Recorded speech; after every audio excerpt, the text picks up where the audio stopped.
Bonjour et bienvenue dans cette vidéo. Aujourd'hui, on va parler de l'application Notes qu'on peut retrouver aussi bien sur son Mac, sur son iPhone, sur son iPad ou son Apple Watch. Pourquoi je vais vous en parler?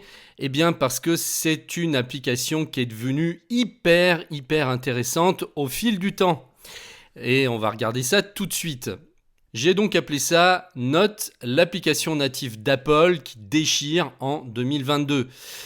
Eh bien oui, parce que dans macOS Monterey, l'application Notes n'a plus rien à voir avec les premières versions rudimentaires des années 2010.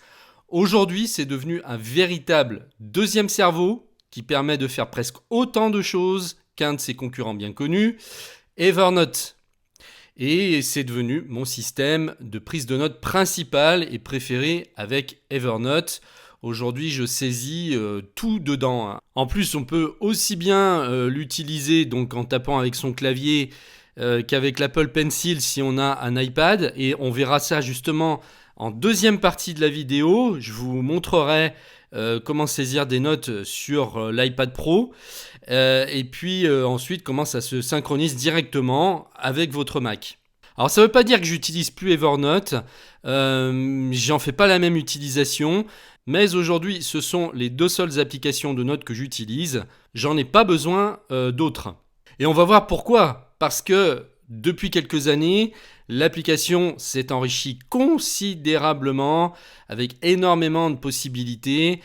On peut désormais ajouter un tableau, ajouter des listes, ajouter des liens, insérer des photos et des fichiers, annoter ces photos et ces fichiers et toutes les pièces jointes qu'on veut, scanner des documents directement depuis l'iPhone ou l'iPad. Et ça, je l'avais montré dans une autre vidéo que vous pouvez trouver sur la chaîne. Saisir des notes manuscrites avec l'iPad et l'Apple Pencil. Donc, je vous le montrerai en fin de vidéo comment faire.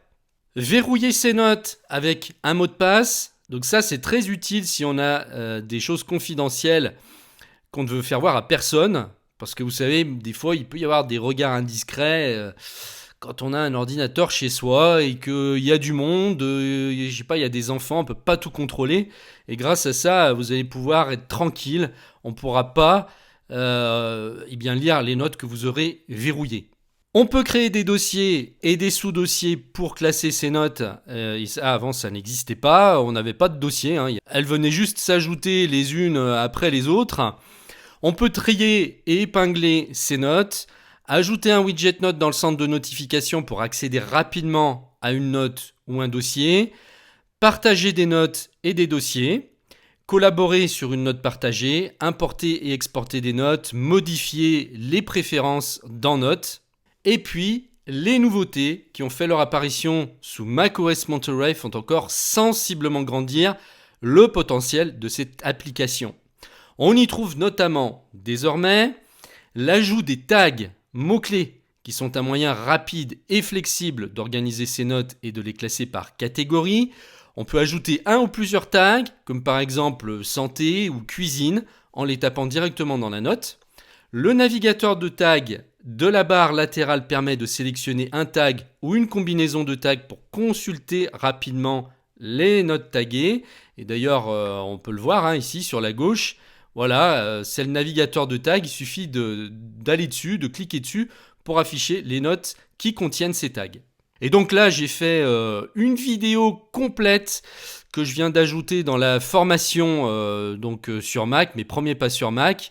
Donc ceux qui l'ont, vous pouvez aller la voir tout de suite. Je l'ai ajoutée il y a quelques heures. Toujours parmi les nouveautés de macOS Monterey, on peut créer des dossiers intelligents afin de regrouper automatiquement les notes en fonction des tags.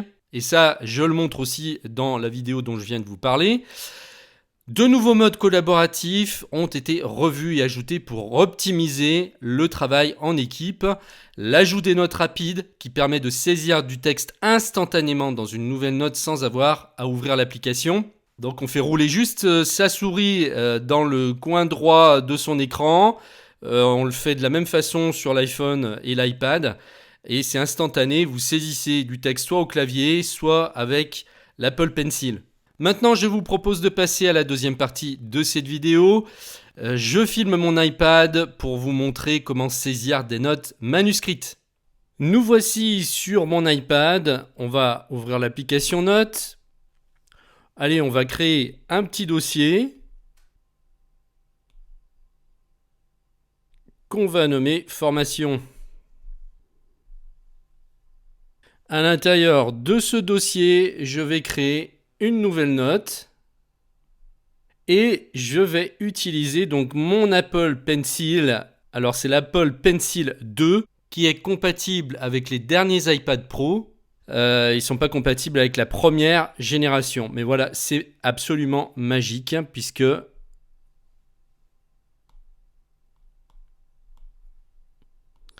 j'écris directement sur mon iPad. Bon, j'ai pas forcément une écriture magnifique. Et puis c'est vrai qu'avec les claviers, les ordinateurs, j'ai perdu l'habitude d'écrire au stylo. Franchement, ça fait 15-20 ans que j'utilise plus vraiment du papier et du stylo. Donc il faut que je me réhabitue à écrire de façon manuscrite. Je sais qu'il y a beaucoup d'étudiants aujourd'hui qui utilisent ce genre de technologie pour prendre des notes dans un amphi, par exemple. Alors ça va aussi vite qu'écrire avec un stylo et du papier.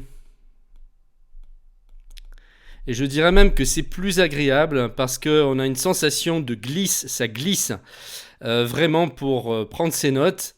Et puis on a plein de possibilités qu'on n'aura jamais avec du papier. Bon là par exemple, je vais afficher les options. Donc là je peux gommer ce que je viens de faire. Donc papier, je l'efface. Vous voyez, j'ai sélectionné la gomme là. Voilà, puis je le réécris. Hop. Je peux revenir en arrière avec la petite flèche en bas. Voilà, pour ressaisir si j'ai fait une erreur. Ça, vous ne pourrez jamais le faire avec une feuille de papier, à part raturer. Et donc pour transformer le stylo en gomme, il suffit soit d'aller sur la gomme en bas, comme ça, soit sinon il y a une autre solution, vous tapotez 2 fois sur le stylet, tac tac, et ça met la gomme. Après vous retapotez 2 fois, tac tac, et ça remet le stylo. Alors bien sûr, on peut choisir la couleur, on peut passer en bleu par exemple.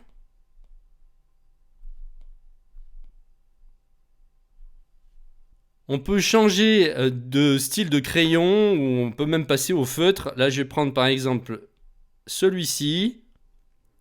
On va passer en rouge. Il est plus fin. Et puis, je peux passer un coup de stabilo. Ici, je veux aller surligner ça. Tac. Je peux aussi changer la couleur du stabilo, le passer en vert, en bleu. Ou alors sélectionner n'importe quelle couleur ici. Pourquoi pas du violet. Waouh!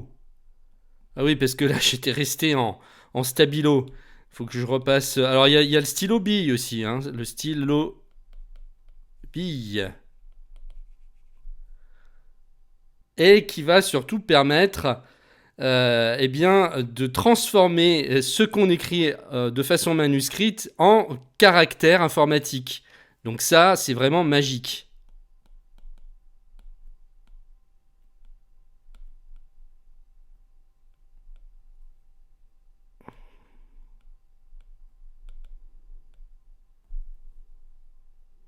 Franchement, quand on voit ce qu'on peut faire aujourd'hui, c'est vrai que c'est assez époustouflant. Donc on peut combiner des notes manuscrites avec des caractères informatiques sans problème. Et puis après, voilà, on peut faire plein de choses avec le menu en haut. On peut insérer par exemple des photos, on peut scanner directement un document. Donc là, vous mettez votre document en dessous de l'iPad. Vous allez vous servir de l'objectif, ça va scanner votre document, l'inclure dans la note, puis ça va synchroniser le tout. Après, vous allez pouvoir retrouver ça sur votre Mac. Bref, une fois qu'on a goûté à ça, je vous assure qu'on n'a plus tellement envie d'utiliser le papier. Après, donc là, je vais revenir sur mon menu. Et puis, on va regarder maintenant sur le Mac ce que ça donne. Allez, j'ouvre Notes.